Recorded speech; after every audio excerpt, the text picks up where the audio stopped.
Hello. Welcome. Welcome all of you who have gathered here, and welcome you in your home, either at this very moment or some moment in the future. Welcome to the Muutus inner wisdom journey called Master of Change.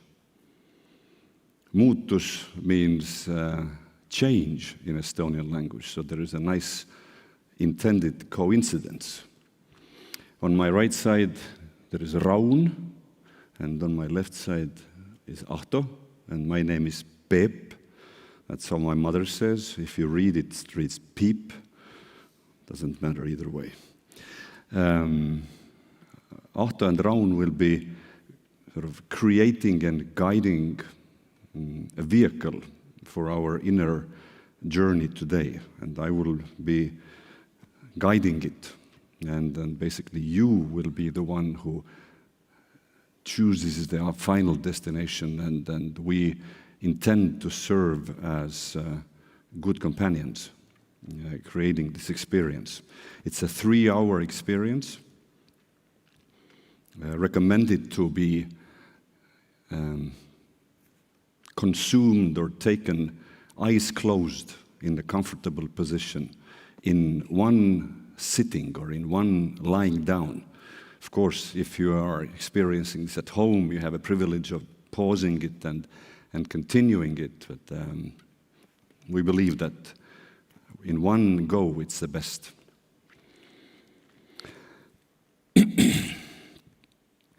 So, what are we doing here, really? We've been doing this for 2 years, about 25 sessions like that, most of them with a different topic, different title. And we are inviting you, and I'm very, very grateful that you took on the challenge and you came and joined us, either especially here live, but also at home, to sort of look inside of yourself. It's a beautiful word, introspection. It literally means looking inside and trying to see something, trying to understand something, trying to feel something, trying to know something. And you, again, are the director in the most sense in what it means for you and how you can use it. What do you need it for? And for that reason, I intend you to really sort of ask yourself to start with, what could be the best possible use of this event for you? What do you need to find out in order to sort of live your life and grow as a person in a better way? What do you need to understand? Which dots you need to connect? What do you need to realize or decide so that you can live a more sort of happy, more easy, more meaningful life? And since we're doing it once a month publicly, in English it's the first time, so that's kind of a big deal for us. And we believe that if somebody takes an hour, 2 or 3 a month, every month, either by themselves or with some companions, either with some guidance or without. Maybe some people prefer to do it with some substances or without.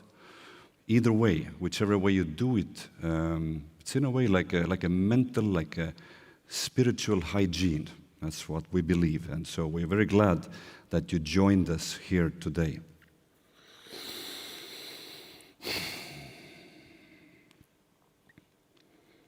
So how do we do it? So after a short introduction, I will grab this drum here, and we will do about a 15-minute meditation with the drum, and after that, Ahto and Raun will pick up the music, and you will sort of allow yourself to glide into the heightened states of awareness with the music, with your own presence in that very moment.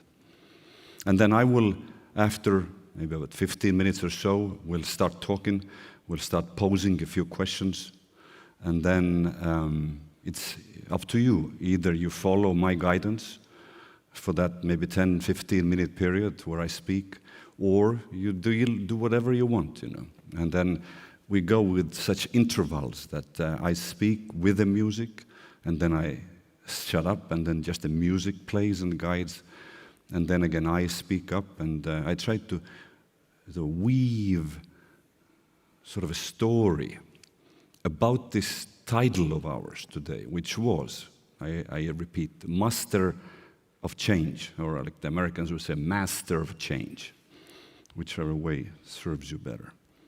Of course, and when you ask, well, Pep, what do you mean by that? So let me tell you what I mean. I do believe that in order to sort of live life to the fullest and grow and become the kind of person that you are meant to become, if and when you master the art of adapting to change and creating the change you want to create, everything becomes so much easier. You will obtain so much more control, and the hardships and the negative surprises of life will not throw you much off balance. So I'm inviting you today to think in your own terms what it means for you to be or to become a master of a change. I'm inviting you to think for you, how do you rate on your own scale of being a master of change? And what must be done, and what can you do, in what way and with whom, so that it will be easier and faster for you to become this master of change on your terms. And of course, that's a sort of umbrella topic. And that's just sort of like a friend of mine, we were doing sales training seminars a while ago, and he said for a salesperson, the sales talk, which is a script that you learn and practice, is really basically like this, I don't know what the word is, that the conductor uses, bing, this sound bar. Helihark, how does, huh? Tuning fork, I wonder which is the tuning knife like then in that case. So what I'm doing, what we are doing here, let it be like a tuning fork for you in order to experience what you need to experience, in order to think those thoughts and pay attention to those areas of life that you need most. So, and this event, I believe, is one of receiving. But in order for you to receive, you have to be in a receptive mode. You cannot be an innocent bystander or a critic or an analyst. You really have to want to get, and asking a question or a two or maybe three, which in a way serves like your intention, it serves like your compass, like a lighthouse in your inner realms. That is the one, that is the thing that will dictate and guide your experience the most. So my question to you is, what is your question? If you could visit a wise man, a wise woman in a faraway land like they do in the fairy tales, and arrive there, and then he says, so what's your question? So I recommend you don't ask him what time it is, or like what did you have for breakfast? So ask something more meaningful, relating to you, your journey in that life. So the good news is that the sage is here today, and it ain't me, it's you. And so by allowing yourself into the meditative state that is being created by a variety of factors, by allowing yourself to drift deeper in the full relaxation and to rise higher to the higher elevated states of consciousness, to the more expanded states of consciousness that are possible here today, and also in your home, wherever you are. Using those states will unleash your inner sage. And when you have a question, you will get an answer. So basically 2 little friendly challenges. One is that, are you in for real? Meaning, do you have a reason? And the other one is, will you let it happen? Will you let yourself be sort of relaxed into the deeper state? Some might call it the self-hypnosis. Some might call it altered or non-ordinary states of reality. Not very high, not very deep, but reasonably high and reasonably deep to make a difference. So, we will do our part. The question is, will you do your part? And I really hope and pray and ask that you will. And there is really not much to do, just to let go and set the sight, set the direction, a target. So we will not have a break. If you need one, please gently have one. Bathroom is outside the door to the left below. I hope that you will find the eye masks, eye shades on your mattress. If you brought 2 pillows, the reason for the second pillow is to put it underneath your knees. It allows, like those big sausages in the yoga class, the same basic principle.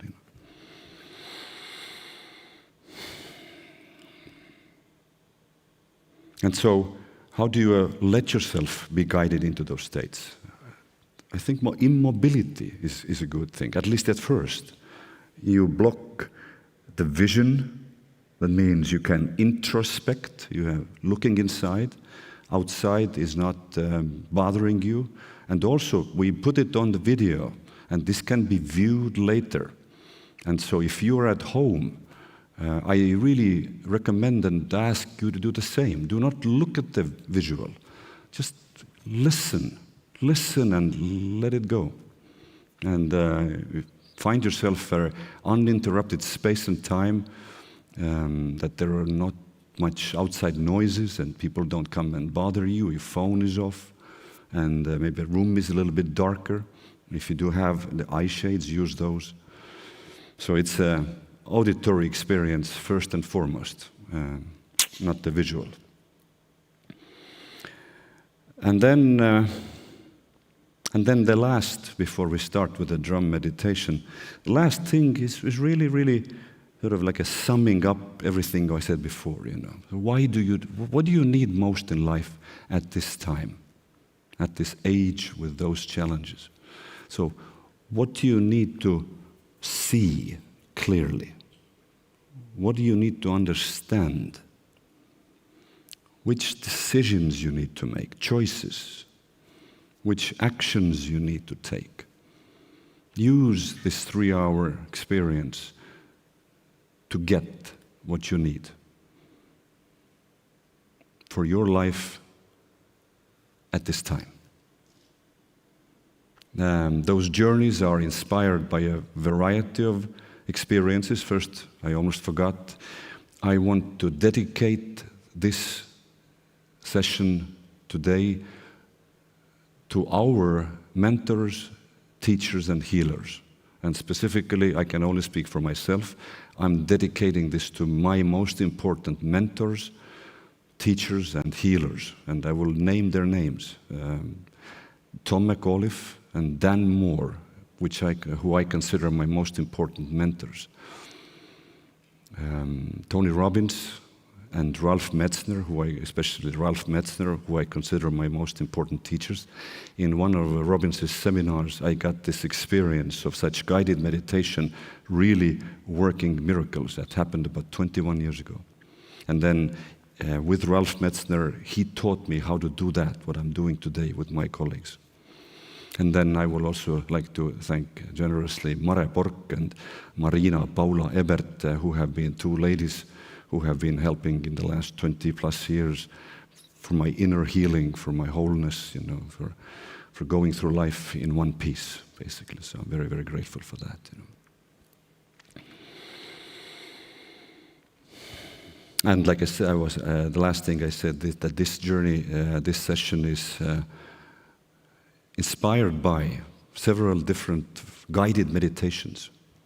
It's inspired by several different shamanic practices and ceremonies. It's also inspired by different psychedelic experiences and journeys. And so this is our way to provide what we can for you, either here in the room or at home, to get what you need. And that's all for introduction. Oh, one last thing, and that's the last. So I will mention this when we end, after about 2 hours, 45 minutes, is that what you're going to do with this? What will you do with this? So I invite you not to let that be just an interesting experience. So when you think you have a question, you have a sort of contextual framework of your life, you get some answers, you get some guidance, you make a decision. So really my challenge, my invitation, my prayer is please do something with it. Do something for the benefit of yourself and for the benefit of people around you. All right? Are you ready? Okay. I normally would start sitting up, but let's do the different. Some of you are lying down already. Let's start by taking a sort of comfortable position, lying down. Put the eye shades on. And I mentioned before the immobility, at least in the first maybe half an hour, because when you block off the sight and when you don't let your physical body interfere, then you will be able to guide yourself into deeper states, deeper and heightened inner states more easily. So let's see how that works out for us today. Master of change. And certainly, it's always better before. I thank Ahto, I thank Raun, I thank our team, I thank the house, I thank everybody who is in the technical staff. And of course, I thank you for being here today. Thank you. Have a great inner journey, inner wisdom journey.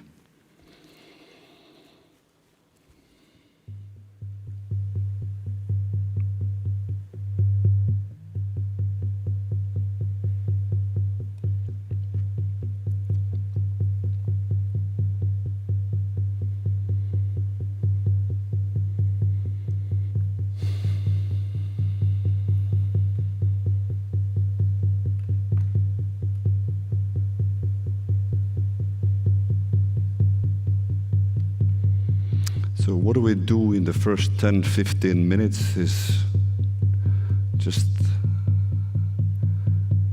entering the experience by allowing ourselves to relax,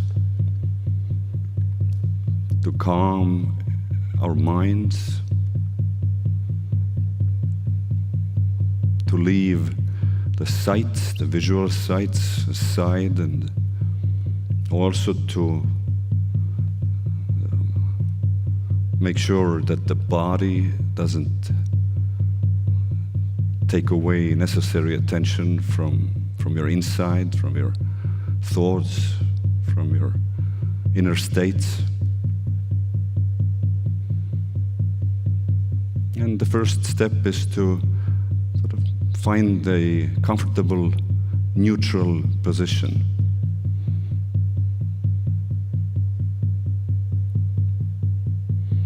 And really give a permission to yourself and the permission to your body to start relaxing from the toes and the feet and the lower parts of your legs upwards. And you can do that by paying attention how the heels are resting on the mattress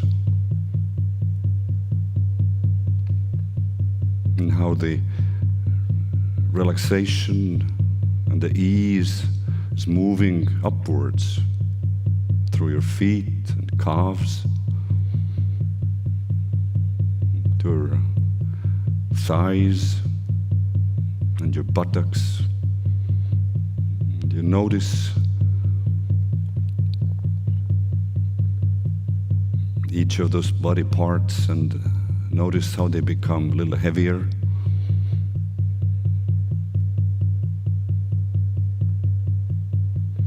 And then again, you accompany all this by slightly deeper and slightly longer breath.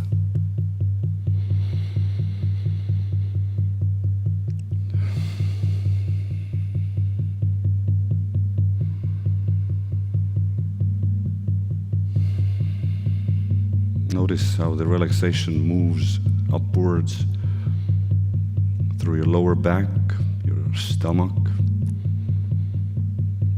And then notice if you observe or feel any tensions.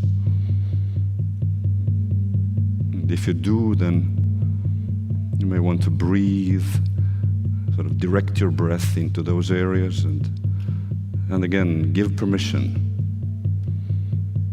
to relax.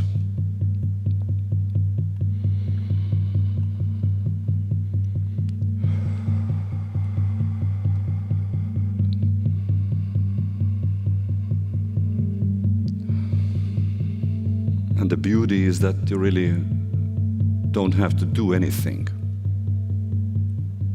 other than just be.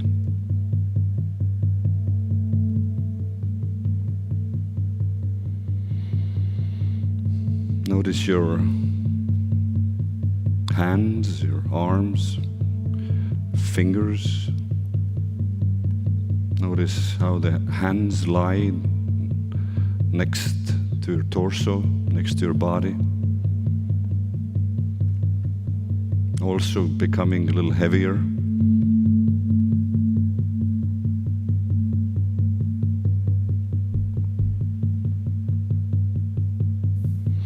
I forgot to say before that all the music you will hear today is created on the spot, improvised, brand new. We really hope that it works for you, and we really hope that you like it.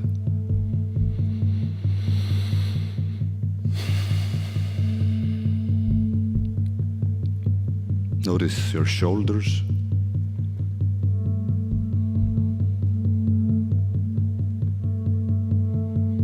Notice your neck and your back of the head on the pillow.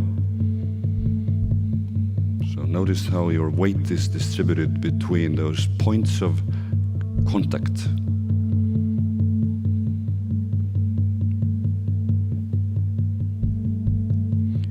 The more you allow yourself to relax into the deeper states, the more will happen for you. Muutus, which we call our thing, is kind of a vehicle. When you do a journey, when you travel either in the outside world or in your inside world, you need a vehicle for that, unless you want to go by foot.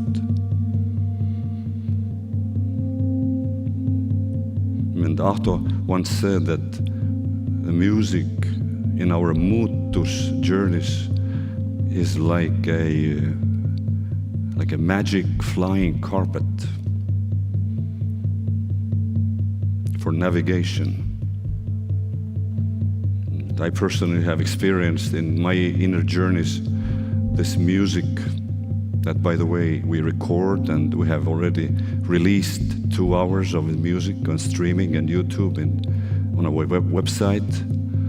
I've experienced that like a oversized inflatable mattress, thick, oversized inflatable mattress that, like a helium balloon, lifts me and hopefully lifts you higher and higher, to the higher realms where you can see further and you can see clearer.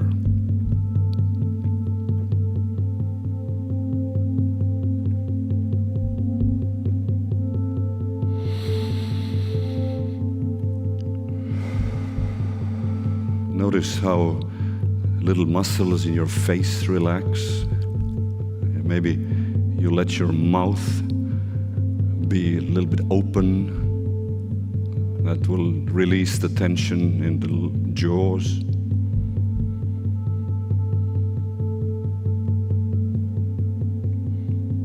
How tension is being released also in your forehead.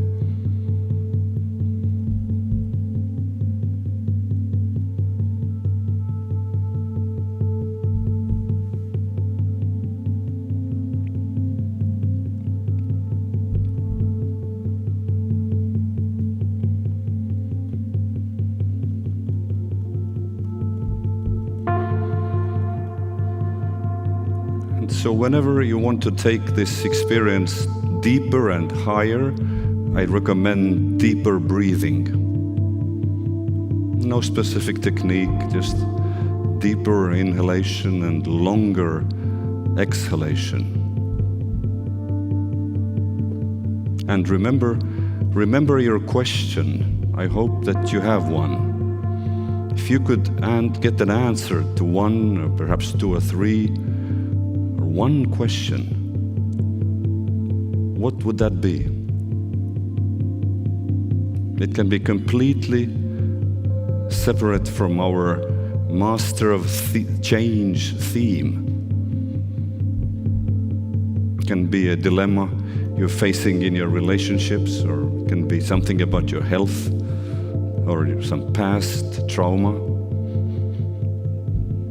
or some future possibility, future vision.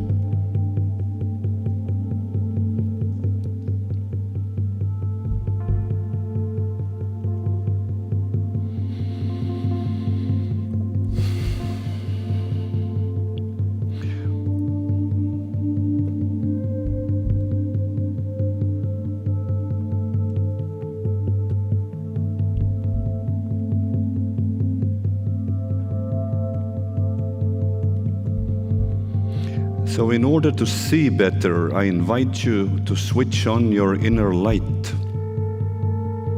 And there are 3 of those lights in your 3 main chambers of transformation.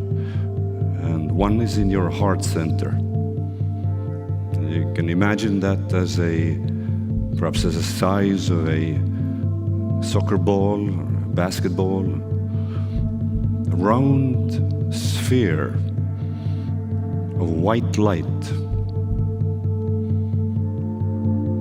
emanating in all directions.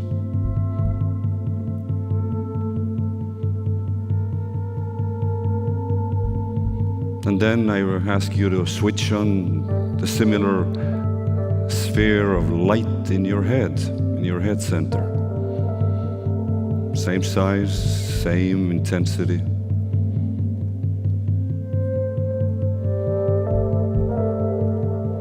And the third one in your lower abdomen, your pelvic region.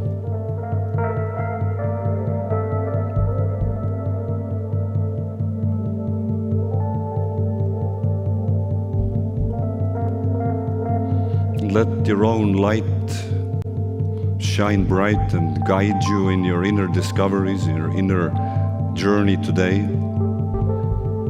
so that you might see what you need to see and have to see.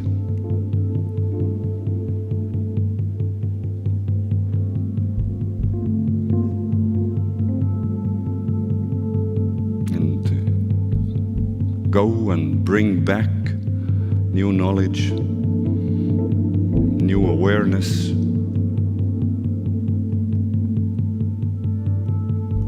new discoveries, new energy, new vitality, new joy.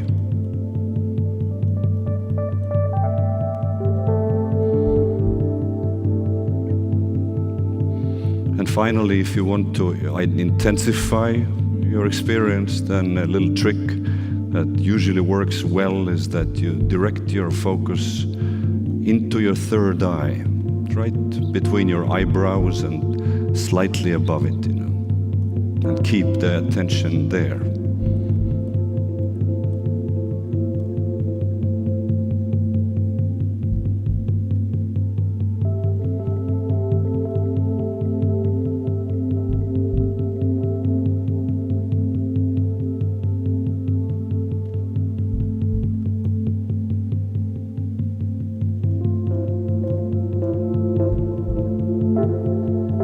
I wish you a fruitful,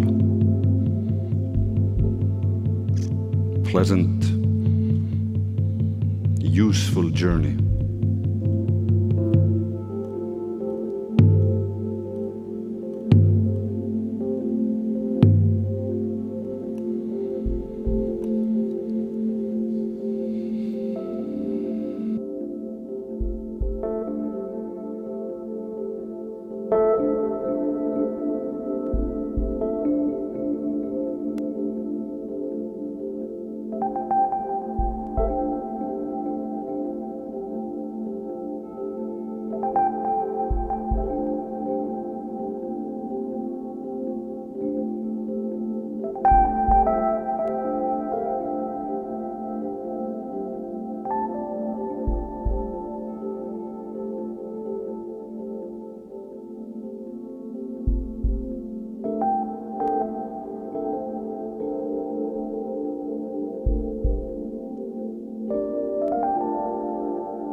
change. Muutus. Let it be a language lesson, because this is an important word, muutus, Estonian for change. If you remember that, you will know how to find us in the future and how to find that music, muutus. But let's focus on that word to start with. Let's focus on the title, Master of Change, and let's look at the phenomenon of change itself. And we will look at primarily from a very personal angle. Namely, how do you relate to change? And how is it working for you? And if there needs to be a change in a way how you look at change and deal with change. And then the second piece, of course, is the title, Master of Change.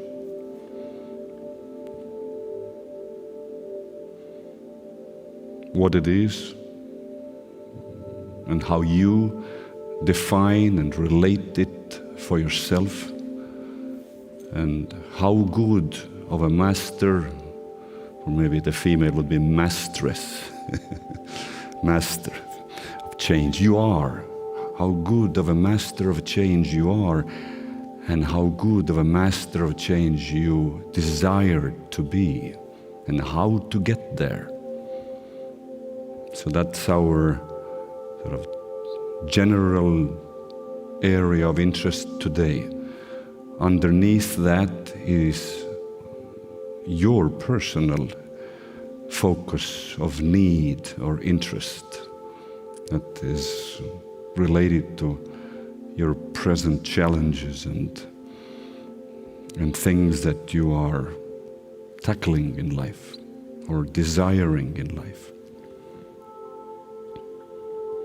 So try that on to start. Tell yourself in your head, in your heart, I am a master of change. A few times. And as you say it a few times, observe what you feel, what reaction it triggers. Does it make you sort of stronger and victorious? Or does it make you laugh? Or maybe it makes you sad? Whatever it is, that's the present reality. One should not try to run away from or avoid.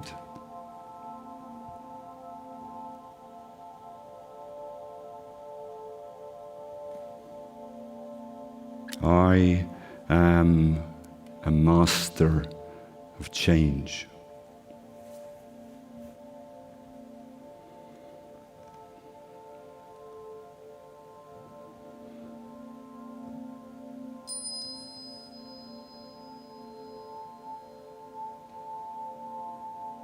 I am a master of change.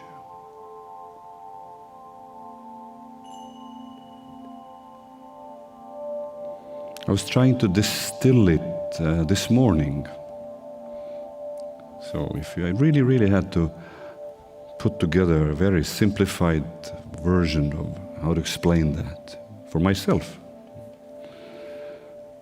And I came up with 4 parts to being a master of change. Number 1, increased self-awareness, and coming from that self-mastery. The first area, self-mastery and self-awareness. Second component has to do with being witty, being smart, being wise. So to be a master of change, one has to be smart and creative. to figure out what to change and how to do it, or how to adapt to outside change.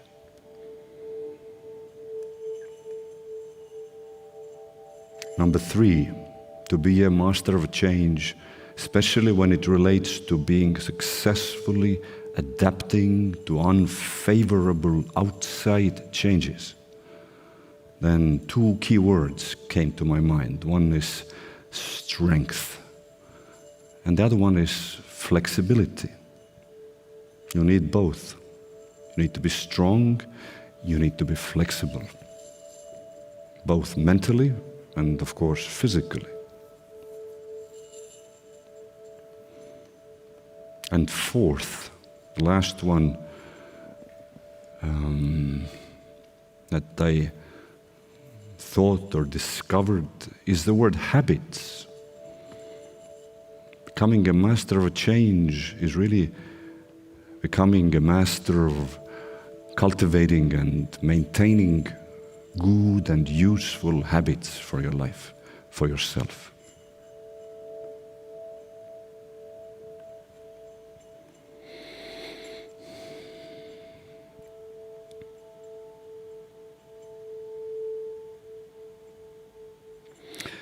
And then there's 2 areas of importance, in my opinion,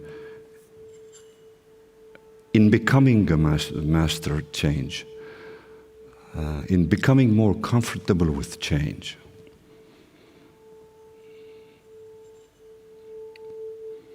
And they are, number 1, sort of understanding the normal human resistance to change, to overcome it. And number 2, sort of being finally fully okay with the inevitability of changes. So the fact that change is a constant, everything changes. There is entropy in works, ongoing chaos. And then going back to this, how do I and how does one, how do you relate to change? And then I think it's fair to say that most people are not very good at it. Most people are rather afraid of it. They don't like it too much. Of course, one could say that I like the good changes and I dislike the bad ones. I like the changes I orchestrate and I normally dislike the ones that life throws at me.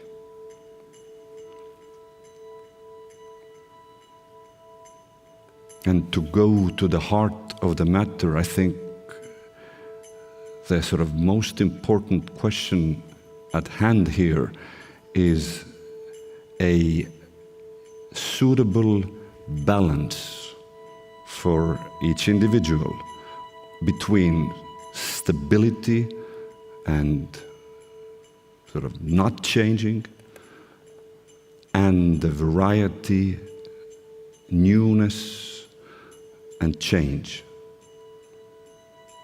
So as you go through life, I think it's a great idea to sort of measure your appropriate balance between those 2 things.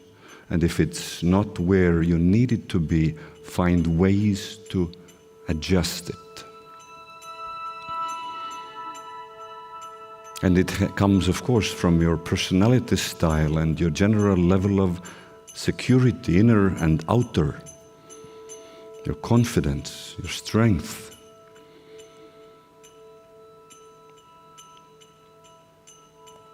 Mine is more toward the variety and excitement. I can hardly sit still in a movie for 10 minutes, I have a kind of a temper that requires lots of stimulation and change for me to feel good. But of course, many people are completely the opposite. I don't know about you. And so for me, from my personal standpoint, it would be very easy to get on a high horse and say, come on guys, what's hard about it, let's just do it, Let's not whine about that world changes all the time. Let's go with it, let's turn it to our advantage. But that'd be stupid if I said that, because we're different. And so I was trying to empathize and to understand those who have a hard time with change. And by the way, many times I have too. I like the kind of life I have been able to create over the last 56 years of existence. I don't want this to be threatened or good parts to be taken away. I don't want my health to deteriorate. I don't want my relations to go sour. I don't want my finances to dwindle. My mind, my intellect, my brain to deteriorate as it happened to my father in the last years of his life.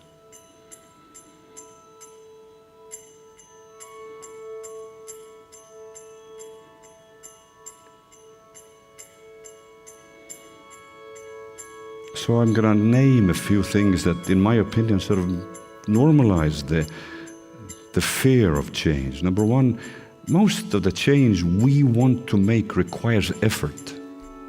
And most people are they're lazy. They want things easy.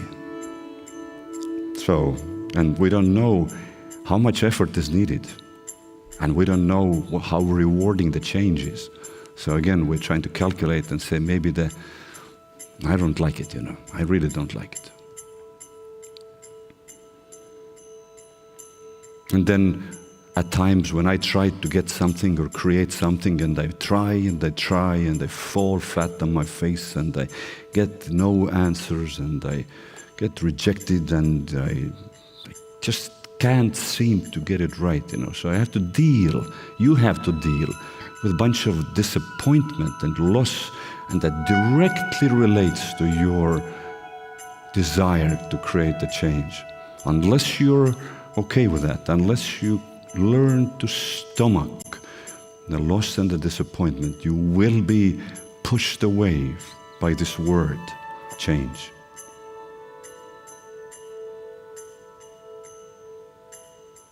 And then again, there is a word, neophobia, fear of the new.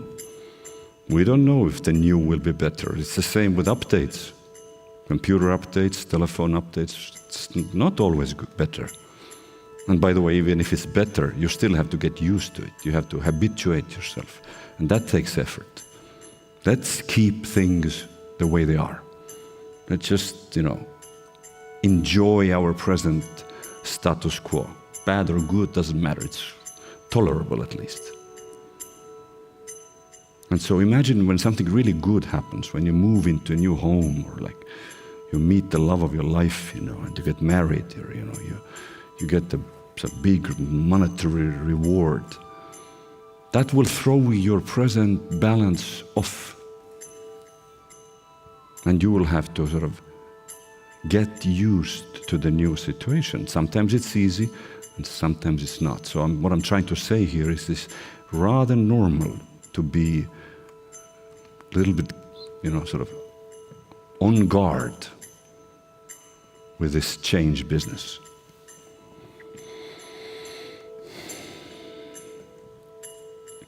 And then, of course, when the world breaks down, and when the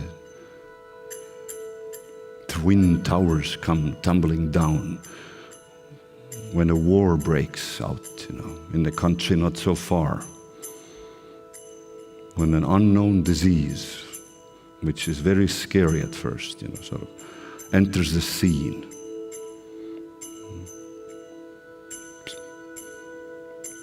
We often relate in our heads the word change with a negative.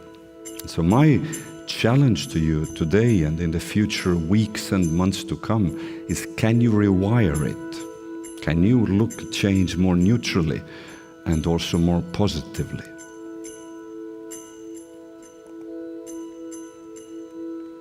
And one piece of that is what I call the inevitability of change.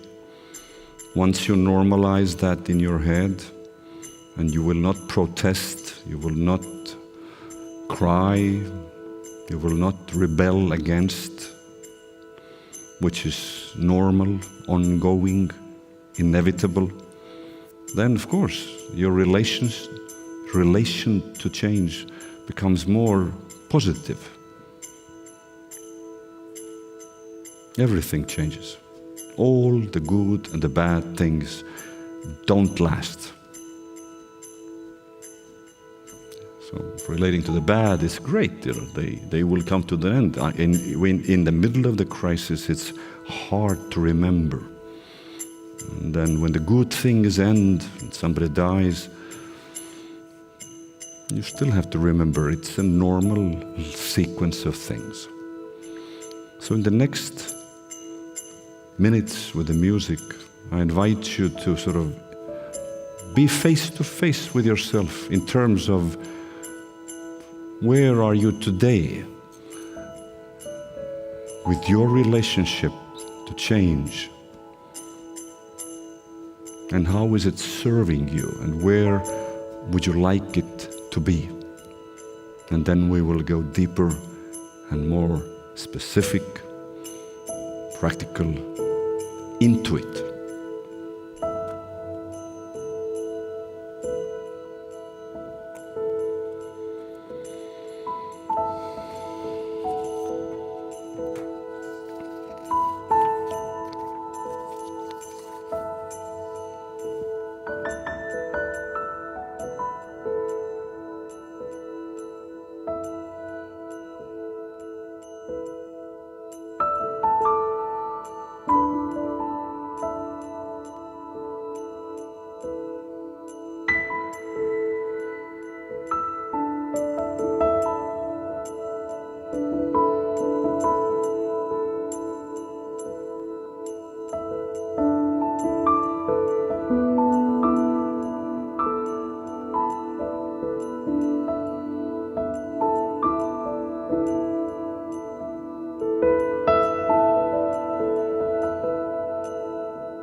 Master of change.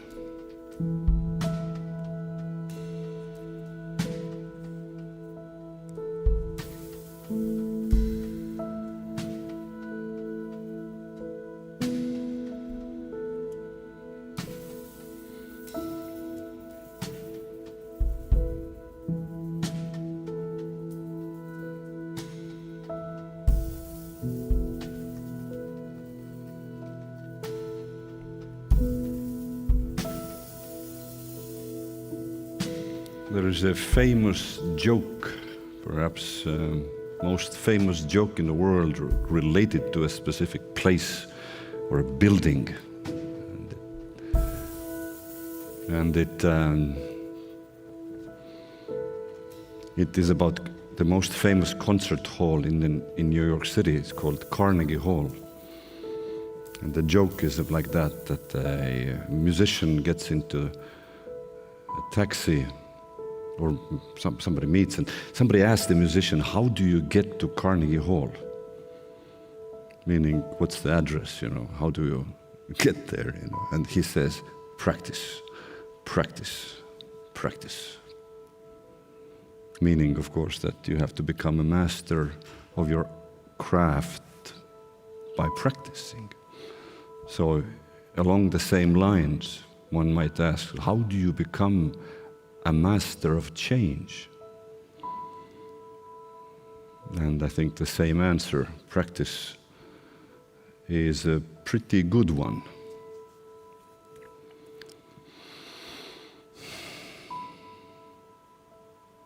So there are two types of changes. One might say they are external or internal, or one might say they are positive and upbuilding, or negative and sort of destructive, disruptive. And of course, the childish view would be that we are the ones that make the good changes, and then the chaos of the world and other people who are less smart than me, they make the bad changes. So, but we all know this is not the truth. we make plenty of stupid moves ourselves to create, so to speak, bad changes. And of course, later we realized that maybe they weren't so bad after all. Maybe they were good learning experiences that led us to some place we never dreamt about. But still. So 2 parts. The outside forces that create newness and change and disruption that we don't plan for. We didn't ask for. And still, I would say it's more often sort of bad, and sometimes it's good. And I truly hope that the change that you and I mostly generate is in the good category, and sometimes it's not. So, what's the trick?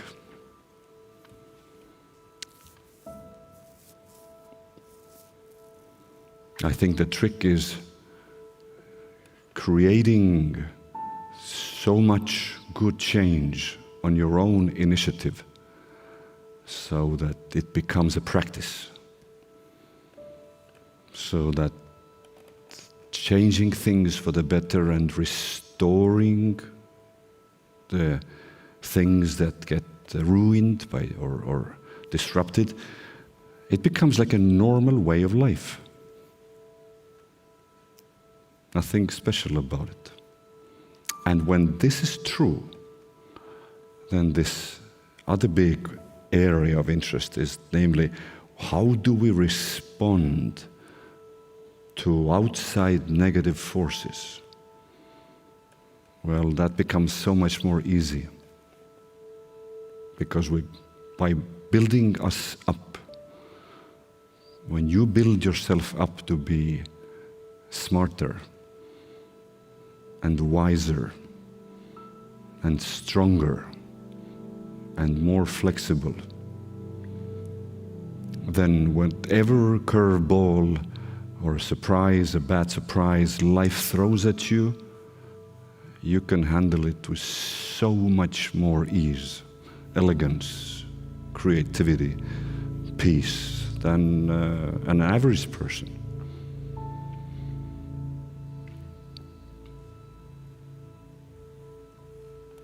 So I'm inviting you and hoping that you already are on that path. But I'm inviting you to be more mindful and more intentional about it. So that this master of change is kind of your middle name. Yes, that's me. So you say to yourself, you don't laugh.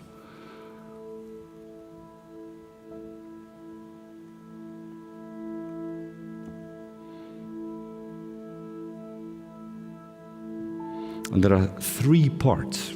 I wrote a long essay a couple of weeks ago, which I intend to publish. It was meant for a book. I was asked to contribute for. And then on the same, it was kind of a preparation for today's journey.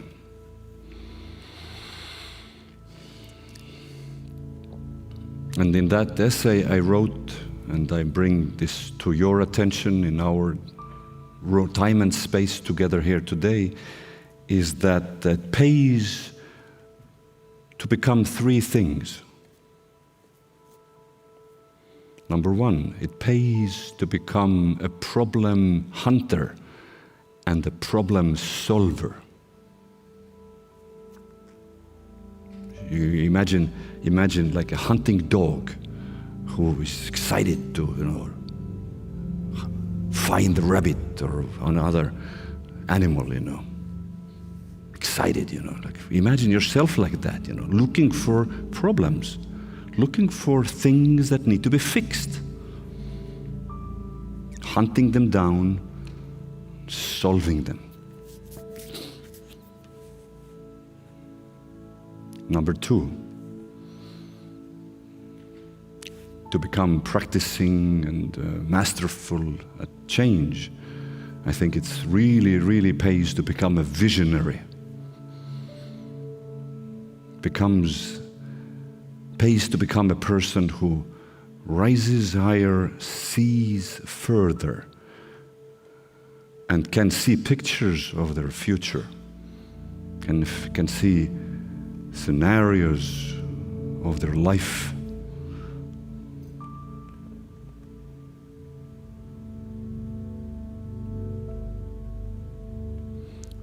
I thought of what title would I put myself, or how would I describe me for a stranger from the work perspective?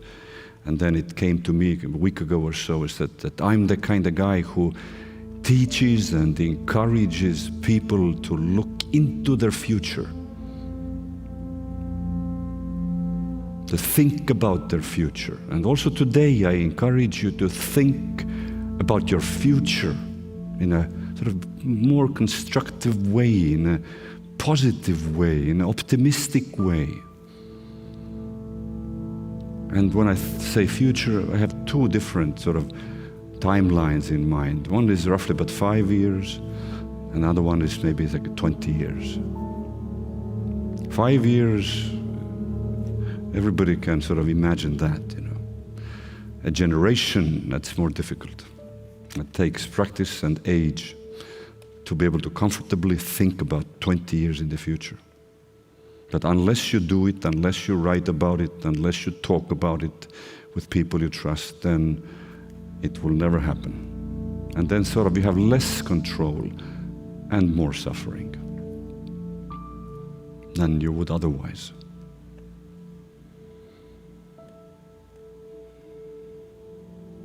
And so when you have this image, and that can be painted with words or pictures, and if you put a feeling to it, and you see yourself in the distance, in a better reality, in a better future than this today's reality is, then you know what you need to start building. And the third piece, I remember the first one was problem hunter and problem solver, and then the second was visionary, and then the third is let's all become architects, designers and builders of ourselves and of our lives. The architect, you know, draws the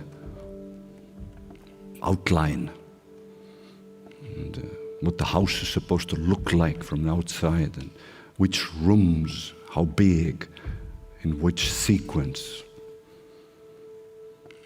And of course there are technical people who do all the ventilation and the heating and the electricity and all so on.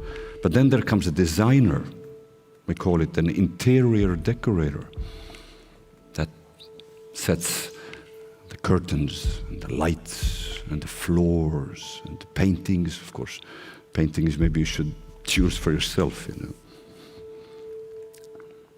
But I want you to be both the architect and the designer, because then what you do is you take the vision of yourself in 5 or 25 years and the vision of your life, your home, your relations, your work, your health, your finances, everything.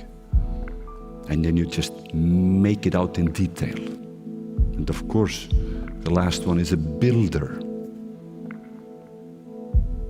You have to build it too. Nobody will build it for you. No one. And of course you need resources, and you need skills, and you need helpers, because you don't do it alone. But you are responsible. You are the key person. If you don't do it, it won't happen.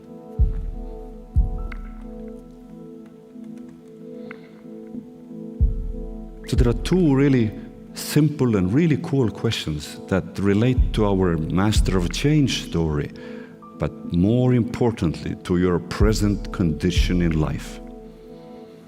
Number one, what to change? And number two, what to change to? So What should I start working on? And what is the future outcome like?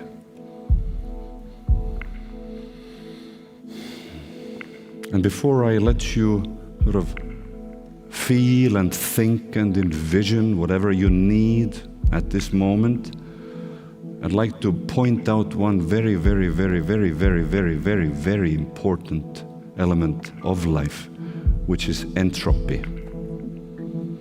That means everything is decaying. Everything is going into order. Everything is going into chaos. Machines break down. Garden gets full of weeds. Unless we pay attention to our good habits, the bad habits will take over. The kitchen piles up with dishes. The car needs an oil change. And so here is the question, what will you do about it? Will you fight it or not? Of course you need to, but if you fight it, will you do it happily as it's a normal procedure, or you complain about it? And so I think for me, what I, in the last few years especially, I've discovered is that I have taken for granted the necessity to withstand and oppose the ever-ongoing entropy. Life is going into chaos and things are breaking down. So daily routines, daily habits that make it sort of easy and ongoing, nothing special. The way you sort of look at small problems and fix them before they get big. How is it for you? There are two questions really I would like you to focus on, unless you have something much better to do. Number one is that what's your normal reaction and practice to the entropy, which is a phenomenon of breaking down and going out of order of all things in life. This too is change. And number two is what needs to be changed in your life now. What to change and what to change to.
allow me to repeat a couple of, I think, important things relating to change and becoming a master of change. Number one is that you become a master by practice. And if you want to become a master of a change, you must make lots of good changes, small, medium, big. So it becomes natural. And of course, you don't make change just to make a change. Like this Finnish comedian Ismo said, I never made a mess, like my wife indicated, I just took 20 minutes and now I decided to make a mess, You make a change purposefully, You have a vision, you look for what's not so right, you know how it's supposed to be, where are your standards, and you make it right. You fix which is out of order, and by having a further vision, start moving toward that vision. And the second big chunk, I think, was that by knowing that everything changes, it doesn't really cause us any mental suffering. Rather, we stand up to this whenever it's appropriate. And this leads me to perhaps the central idea of that journey today. Perhaps the most important piece of wisdom I've collected over the years, and it's really, really simple, but it's tremendously powerful. I even call it magical. And this is the sentence known as the serenity prayer. I'm sure most of you have heard that, I will call this again into your attention, maybe with some new angles. And let me explain why I think it's magic. If I could only pick one sort of piece of content for today's journey, that would be it. I've done seminars and workshops almost 30 years, well, actually exactly 30 years.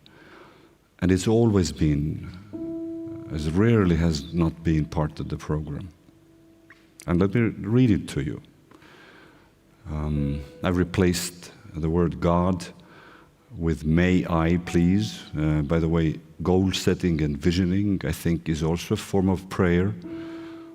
And if you put your prayers out, then they will be answered. But if you also put them internally, then you will be responsible for answering them. So may I please have the serenity to accept the things I cannot change. May I please have the courage to change the things I can change. And please, please, may I have the wisdom to tell the difference, to tell them apart, to know the difference. If you embrace, whoever embraces that little pearl of wisdom and lives it, that person will be responsible, totally responsible for their life experience. And the person who is responsible for their life experience, this person has control and power and influence over their life experience. I'd like to pick it apart and start not from the serenity, but from the courage. Why this is a magical statement is because this request encourages you and anyone to look for the solution in the situation. You don't know exactly what you can change, and you have to figure out what you cannot. But if this is your earnest prayer May I please have the courage, and I would say the strength and the flexibility to change the things I have control over or influence over. Then you will be looking for the solution until you find it. It's really empowering. And if this is part of your vocabulary, part of your psyche, then in any situation, you will be looking for the solution. My focus is more on the courage and less on the serenity and most on the wisdom.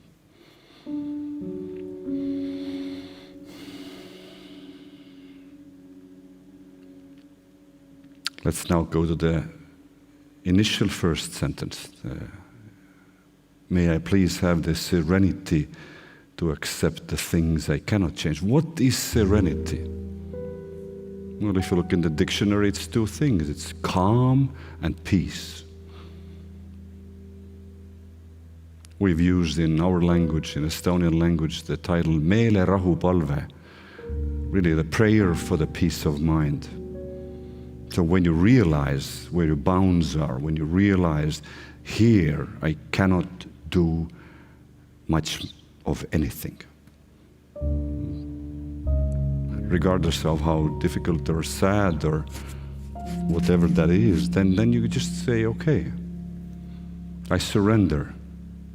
Tremendously powerful skill to have in your bag of tricks. Surrender. Just calmly give up. Let go. Don't make a scene. Don't write a protest letter.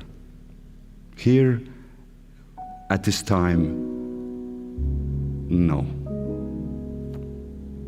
Cannot do. Of course, then, is there nothing you can do? Of course not.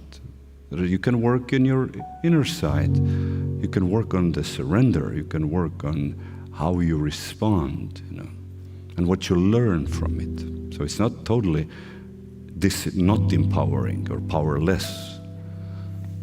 It is very empowering, but in a different way. Learning to not even fight the unwinnable fights. Imagine how much resources you save when you know the difference. Here, I don't go any further. Here, perhaps I haven't still found a solution. There's so many things in life that are greater than you, more powerful than you. When you learn to realize that and play by that, again, life becomes so much more easy.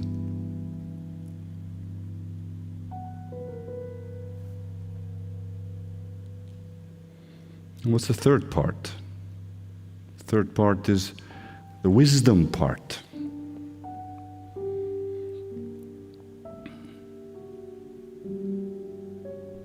Trying to better and better distinguish, to tell apart what is what. Really, like Aldous Huxley said, cleansing your doors, strangely, why not windows, of perception. Seeing things more and more, better and better for what they really are, without distortion, without illusion, without fantasy.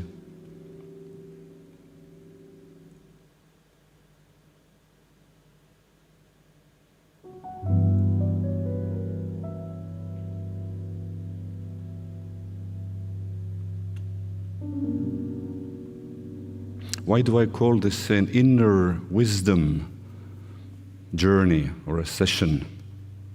The reason why, even though I dish out some pearls of wisdom, like I've said, and I'm not completely neutral, or it's not only me eliciting your wisdom, but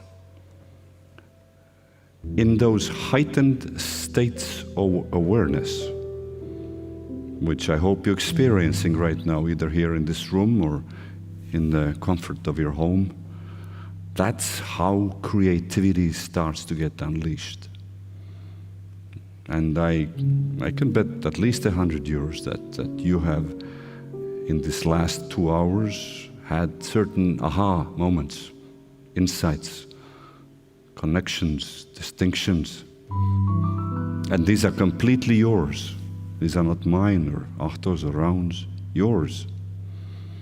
So being in that state, in a good environment with good companions and a clear intention and a receptive mode because of that clear intention,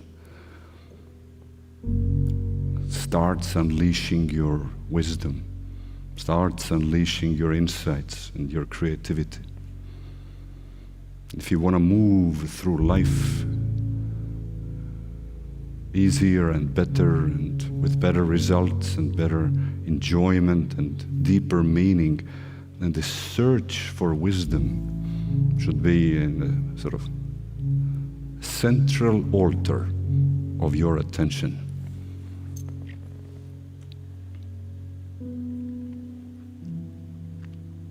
I mentioned one of my mentors earlier, Dan Moore. He wrote a book last year called CIA, and then in parentheses FN, like a mathematical function. And those letters don't mean the Central Intelligence Agency, the American spy network. They mean control, influence, accept. And the little FN, I think it's genius. You know what that stands for? For now. The more you focus on the things you can control, which are primarily related to you, and the more you seek ways to exert more influence, good influence on things and processes and yourself and people around you, and the more you learn to surrender and accept the things you have no power over for now, the bigger your power grows. I think it's beautiful, this for now addition.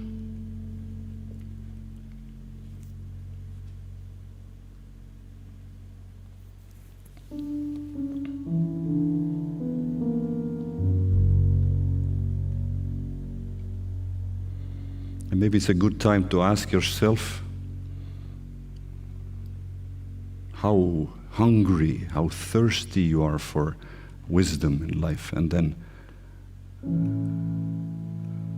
how good is your skill of surrender?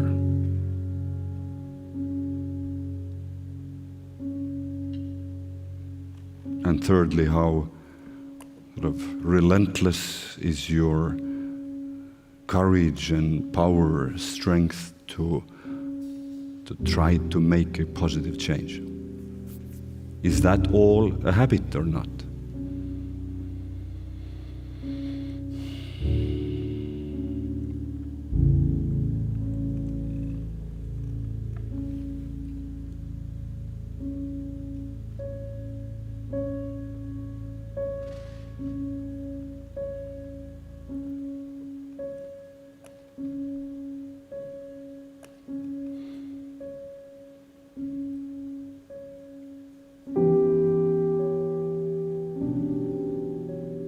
And allow now with music, allow instances from your past when you have executed the principles of the serenity power beautifully and to your benefit.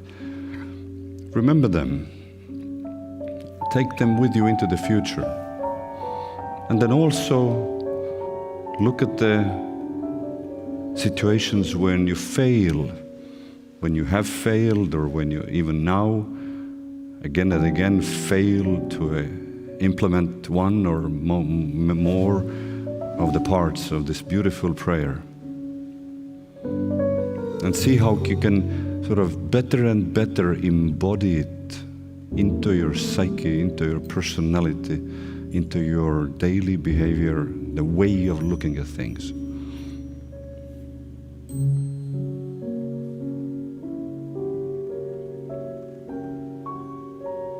May I please have the serenity to accept the things I cannot change. May I please have the courage to change the things that I can change. And may I please have the wisdom to know the difference.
change.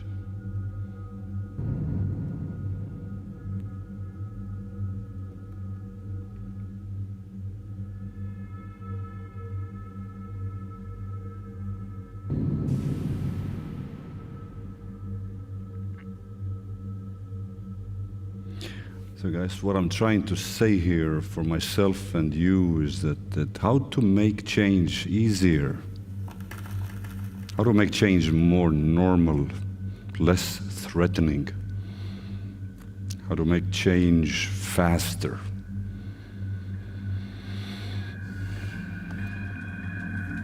How to be okay with the fact that our bodies are growing older, that our life energy reserves are gradually being depleted.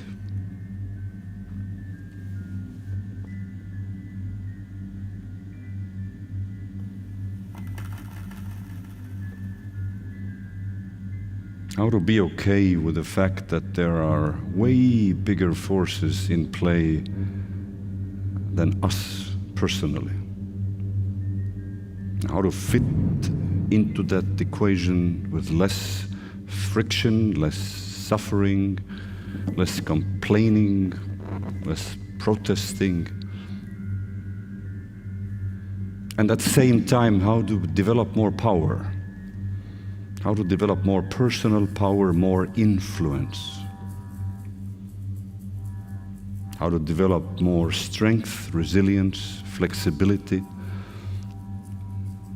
and intelligence and wisdom and smarts, all combined. How to pay attention, how to observe, how to notice, how to see better, how to understand better, how to choose better.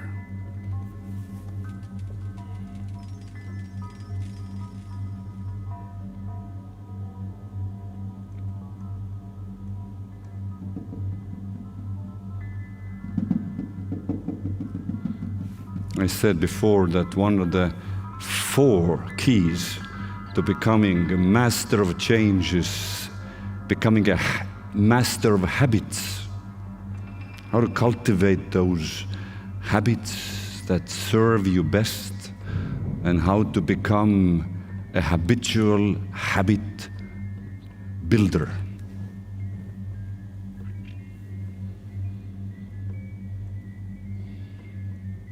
And if I need to now zero in even more precisely than the bullseye of the target, the center, the very center, the 50 or the 10, depends on the target list, is self-mastery. A friend of mine recently introduced me to a nice concept. He said, many of us are human doings. We are aiming to be human beings, but in fact, we are all human becomings, or perhaps spiritual becomings. And that's a whole different ball game, but the focus on yourself. You want to master change, you have to learn to change yourself. And that has a variety of elements, like changing your state. A subset of it is changing your emotional state. A side skill is emotional intelligence, learning to know and feel your emotions and take the messages from them, but also alter them the way it's appropriate to the situation. If I had to pick the most basic area of mastery, that would be the mastery of your physical body, mastery of your sleep, of your eating regimen and energy levels, of the way you breathe,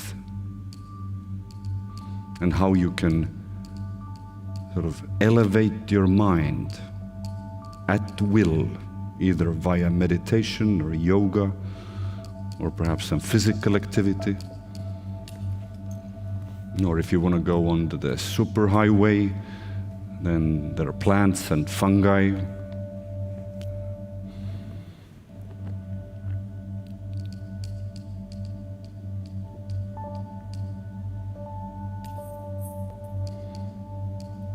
And of course, there is this whole business of inner healing.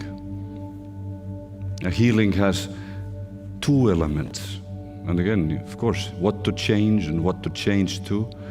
Healing has two parts. Number one is I'm disease-free.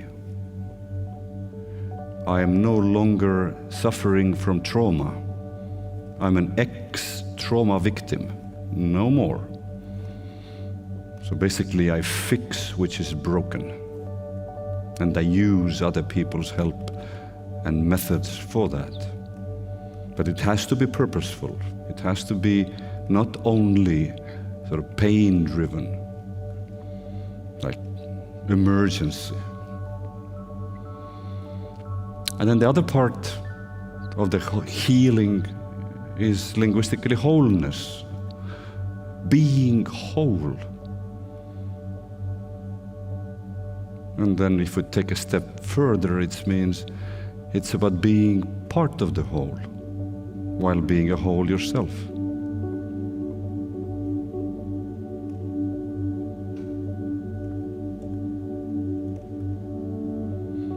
So there is a rather common saying in English, working on yourself, which sounds a bit like a drag, because work usually has the association of being something hard, obligatory, forced upon,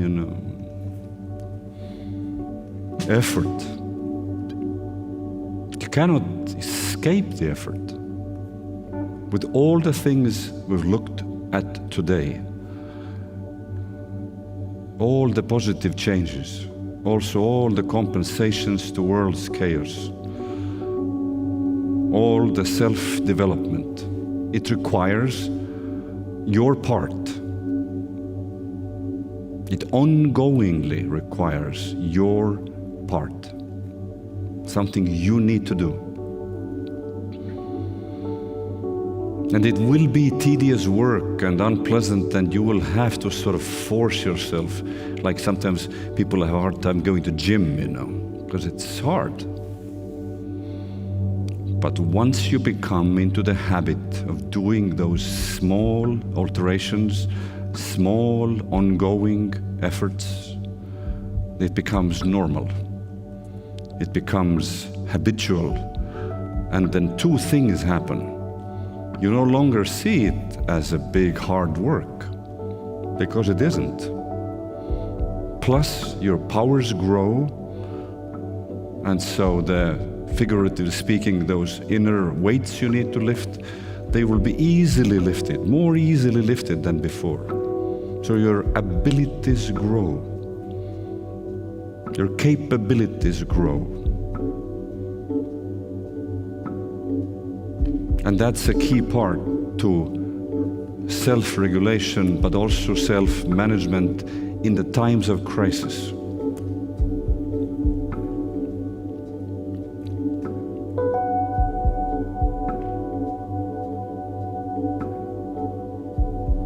And even though what I'm saying now may sound like some ultimate self-centeredness and egoism, I think it's not. I think it's a smart thing to do. Because when we talk about even bigger words, like self-realization or self-actualization, think about what that means. That all requires gradually moving toward your actual potential. And doesn't happen by itself. And yes, I've come to realize and believe that it's not a buzzword or a jargon of self-help books or seminars. It's actually a real thing. Imagine, all of us, at some age, maybe around 50 or 60 or 70, will reach our peak. And then we will start gradually going down. Now, if that peak is your potential, I don't know. That'd be great if it was. But either way, you either reach your peak or you reach your potential, and that's it. You have come to your heights of plateau. Like, for example, work-wise or athletic-wise or business-wise. Of course, we can talk about continuous growth, but everybody will reach a peak in their lives. And like I said, if it coincides with what's been given to you by nature, by your genes, by God, if that coincides with that, then you have fully realized yourself. And then the next step, you may ask, what's the next step? It's rising above, self-transcendence. But none of it happens well or in due time, or some of it happens not at all unless you take responsibility, unless you choose to.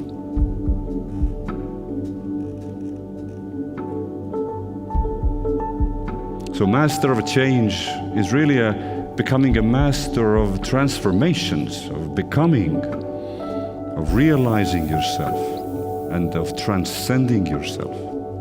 And then everything will follow, will sort of transpire from there. And one excellent tool in all this is what we are doing now. And this is, of course, not the only way to do it. But this going into the heightened states of consciousness, going into the higher realms of being, accessing the unseen, tapping into the world of spirit. If you do it regularly, once a month, the absolute minimum would be, I think, 4 times a year. Shorter intervals could be daily, could be weekly.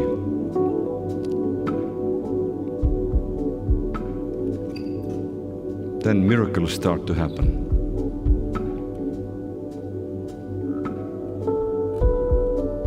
So that's what I said in the beginning, what we stand for here with Ahto and Raun and our team.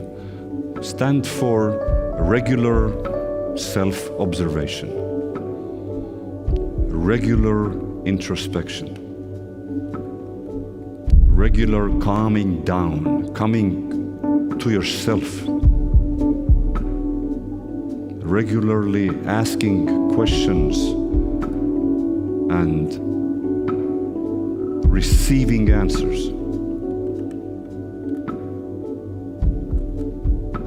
And we're thankful that you decided to spend this time today with us. And we're hopeful that in some form or fashion our roads might cross again, either when you listen to our music at home, or perhaps you revisit this experience or parts of it. And more importantly, when you are coming to yourself for your needs.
take a small inventory of what you have received today.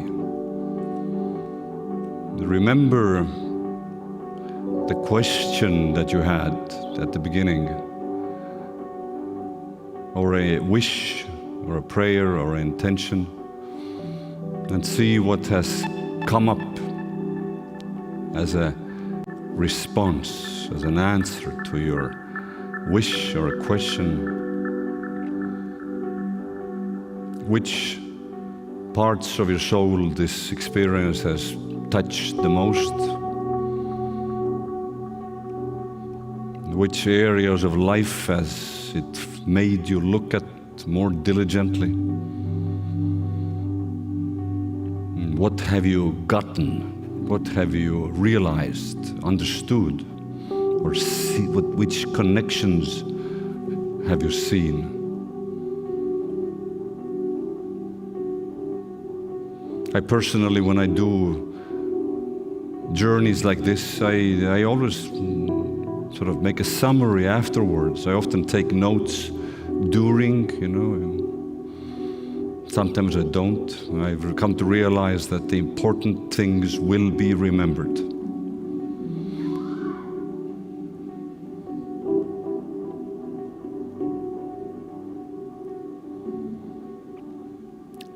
So before we wrap up, I'd like to address the sort of darker side of change, the negative side, the outside disruptive influences, and also the loss and the disappointment that we all experience every now and then.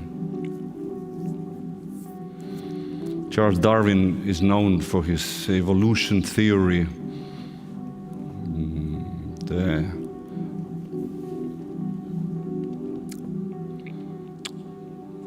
The saying natural selection and the saying survival of the fittest.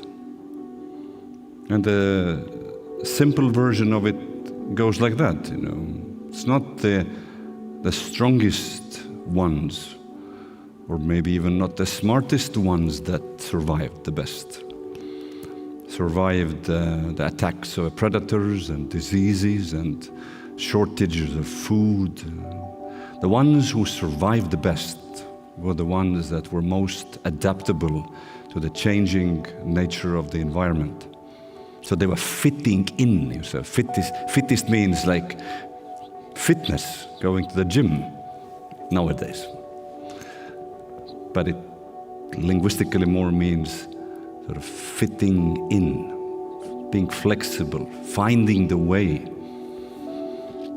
And so when we combine, as I mentioned before, the mental and physical too, flexibility, the sort of wittiness, the wisdom, the smarts of you, what you have, intelligence. And when we combine it with the ability to see clearly, to see things for what they are. And in that case, when you combine those things and something outside attacks you, then you will have a much better chance of not being too scared, not being paralyzed by fear, but rather you have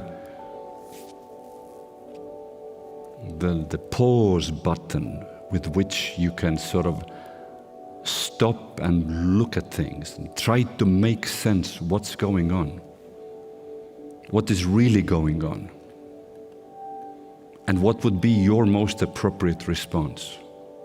Would it be fight or freeze or to surrender?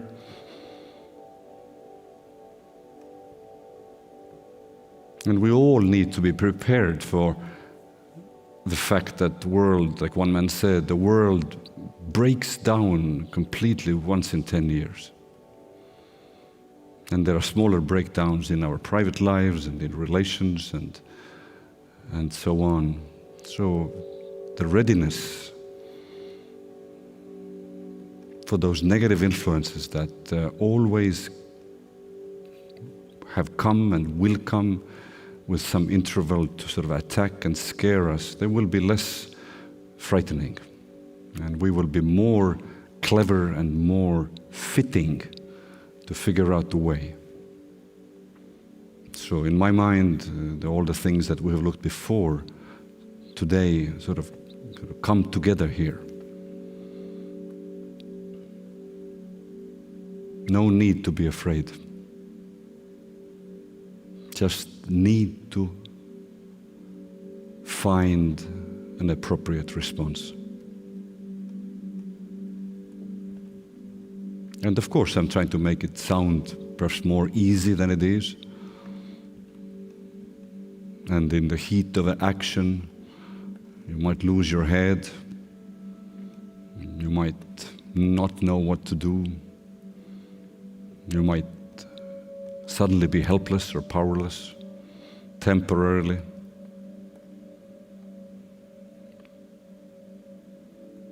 But remembering the normality of change and the serenity prayer and the focus on your own growth,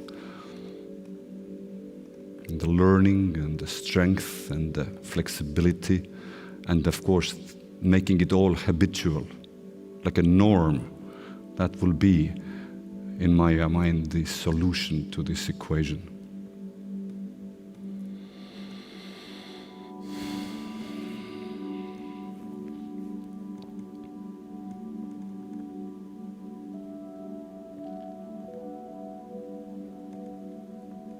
We are on the final stretch of today's journey. We are about to come back. We can still, enjoy those last minutes with the music and with your presence. Maybe sort through what you need to retain, or just simply let yourself be. Because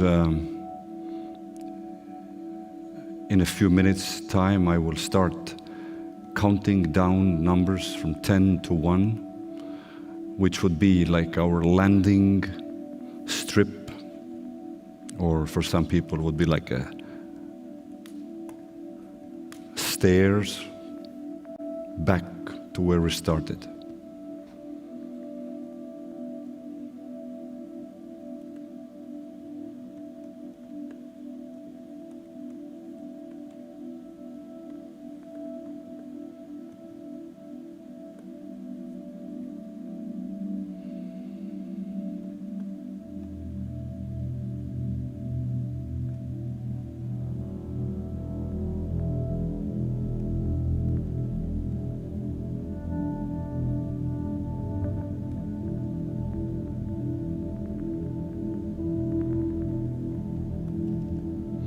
Everything changes all the time.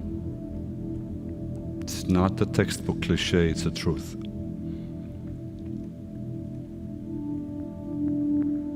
There are things we can do about it. It must be done. What will you do? What must change? What must be the better alternative?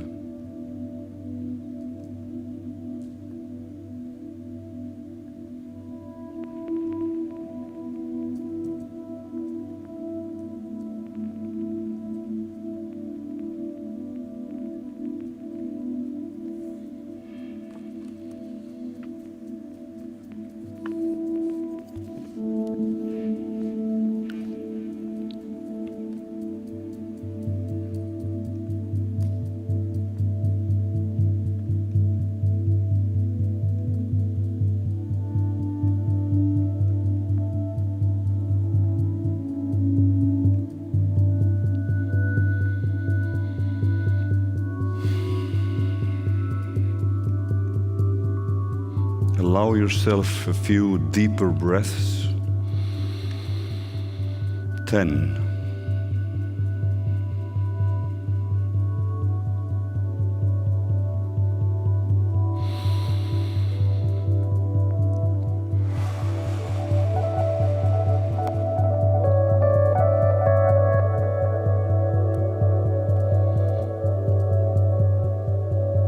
9.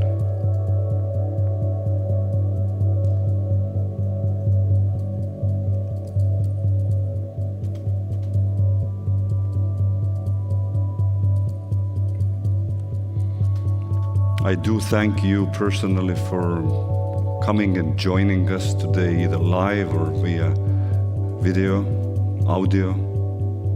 It's a privilege. It makes our work worthwhile. 8.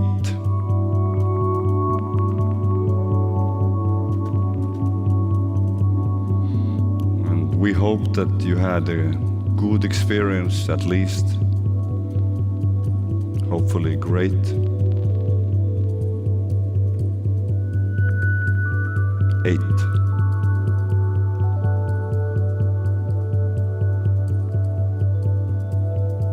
Hopefully you experienced some heightened states of awareness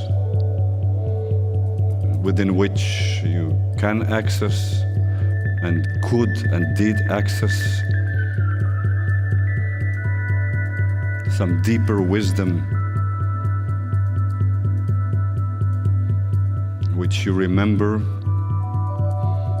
and put to good use for the benefit of yourself and others. 7.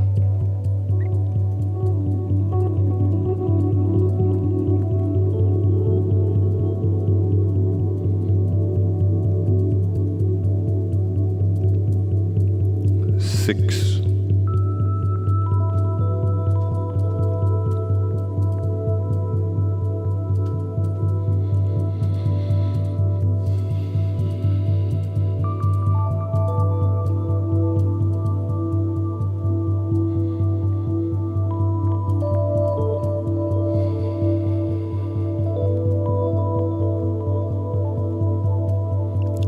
5.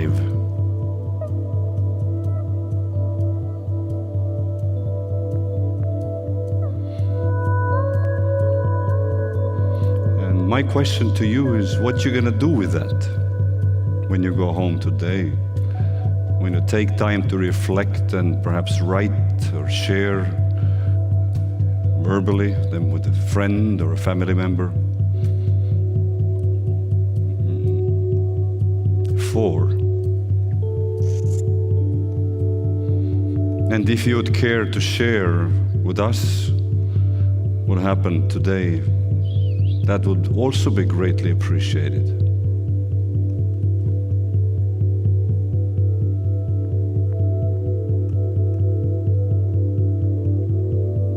3. We hope that you find way to our music, either on our website, which is muutus.ee, or on streaming or YouTube. The benefit of our website is there are no advertisements, either for concentration or for meditation or for reflection, for introspection, for inner journeying, whichever way. 3.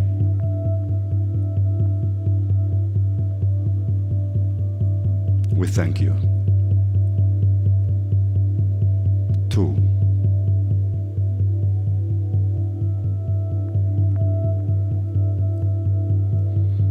When I'm done counting the numbers, and you may want to turn on your side, and then after a minute or two I will ask you to sit up when we finish this journey together, and then we're done. I will ring a bell to wake us up, to bring us back to the place where we left.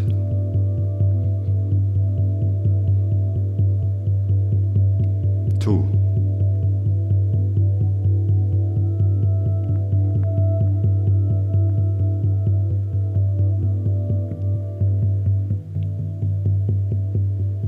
1.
Last time I did switch the mic off, and the people in their homes were scared almost to death, of the sound, the volume of the bell. So today I switched off the mic so they didn't need to be freaked out so badly. So I ask you to come to seating, please, to sit up. And we'll do a little exercise that is often done at the end of the yoga class when you sort of come to yourself, you come to presence. Put your hands in front of you in the prayer position, and then rub them together real hard to make them warm and hot. Very warm, very hot. And then you place them gently on your face, close your eyes, and you open and close your eyes and look through the darkness. And then you start giving yourself a slight massage with this warm hand. Your eyes, forehead, top of the head and back of the head. Make sure you give a nice massage. Grab your earlobes, and sort of pinch them. Wakes you up nicely. Go over your eyebrows and your nose and your cheekbones and your cheeks and your jaw, your neck.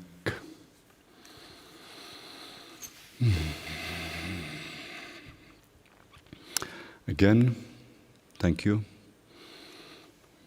I wish you well, to say the least. Hope to see you again in the future. Have a good day. Goodbye, people at home. Thank you. And thank you, Otto and Draun. It was, to my taste again, marvelous. As usual. Thank you.